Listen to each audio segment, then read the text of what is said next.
The Occupy movement has become larger, dirtier, and scarier, and you didn't think that was possible.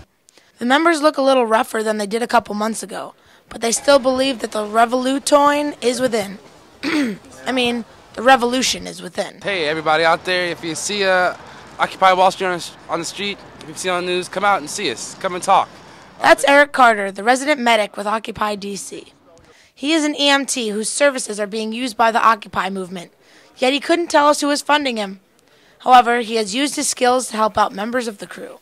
It's a lot of cold weather stuff. You know, people with coughs, colds, some bronchitis is broken out. I've seen a couple cases of pneumonia. The Occupy movement has available food, supplies, books, and hey look, there's a green job. We couldn't get answers on where the funding for this stuff came from, however. Then, finally, one member gave us an idea of how the finances are handled. And no, that's not a typo.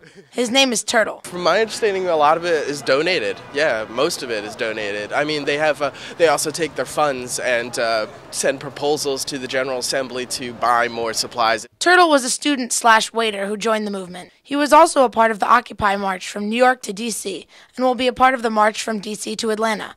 Here he is with new insight on what's backing these marches. It took 2 weeks. I stayed along at churches, places there was a senator who donated one of his second houses to us. There was a neurosurgeon over in Baltimore who let us stay at his house. There are also older members of the crew. I am recently retired.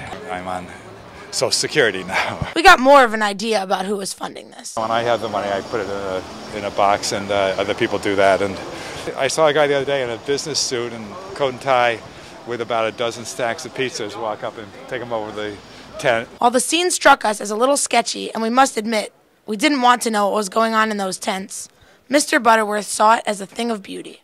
It's the most diverse group that I've worked with in my life of economic and educational and socioeconomic status. Okay, whatever floats his boat. As for us, we decided to hightail it out of that place and check to see if we still had our wallets while we were at it.